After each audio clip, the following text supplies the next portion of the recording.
怒りに燃える闘志があるなら巨大な敵を撃てよ撃てよ撃てよ正義の怒りをぶつけろガンダム機動戦士ガンダムガンダム The one-year war may have ended on the first day of the year of UC 0080, but there are always more stories to be told. There are many, many side stories to be covered for just the one-year war, but for the sake of this series, we'll be moving swiftly to the older productions, then covering things like Thunderbolt and the spin-offs down the line.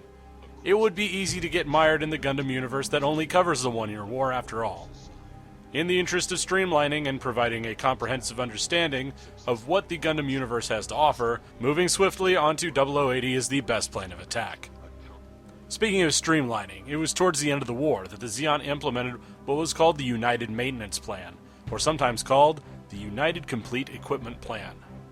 The point of the plan was twofold: to streamline mobile suit production and make standardized weapon systems for the various mobile suits, and to provide an in-universe explanation for why the bulky, squat Zaku and Dom types from the original series suddenly got an overhaul. At the core of this plan was the Zaku 2 Kai, model number MS06FZ. Designated as a catch-up mobile suit to help the aging machine stand on a more even playing field with the Dom and the Gelgoog.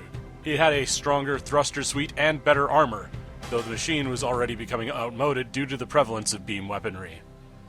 More importantly, it was upgraded with a much better set of weapons from the United Maintenance Plan, such as the MMP-80.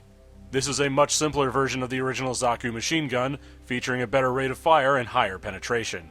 It was, to be blunt, a nail driver. It also featured an underslung grenade launcher, something the Zaku desperately needed because of its low stopping power versus other mobile suits.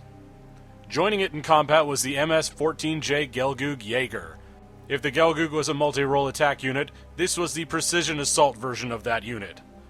This machine carried a number of built-in ballistic weapons and a massively upgraded generator to carry heavier beam weaponry. It was primarily equipped with a beam machine gun, which had the spread of a beam spray gun with the impact of a full-sized beam rifle. This made it a perfect suppression machine while it closed in for the kill.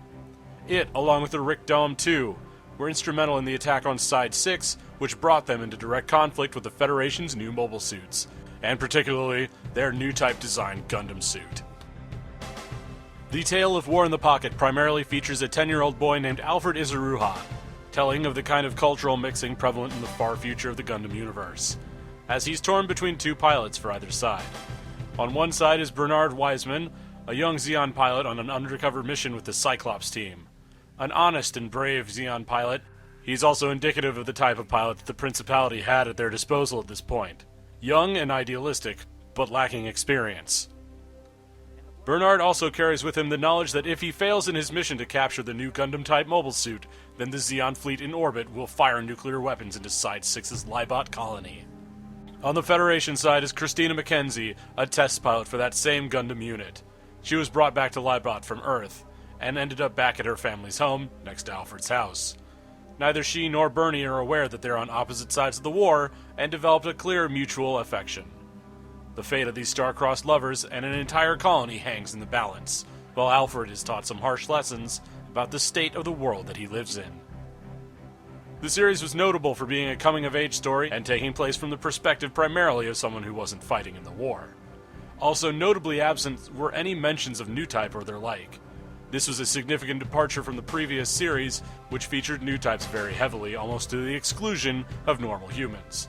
It should be noted that, while Christina McKenzie is never actually sorted as a new type, she's piloting a suit for Amuro Ray to use when the Gundam finally burns out. This radical departure would signal a tonal shift for Gundam works to come as the series progressed. But there's plenty of Universal Century to get through. Join us next time when we look at the Federation's new mobile suits and the mission of the Cyclops team that was deployed against them.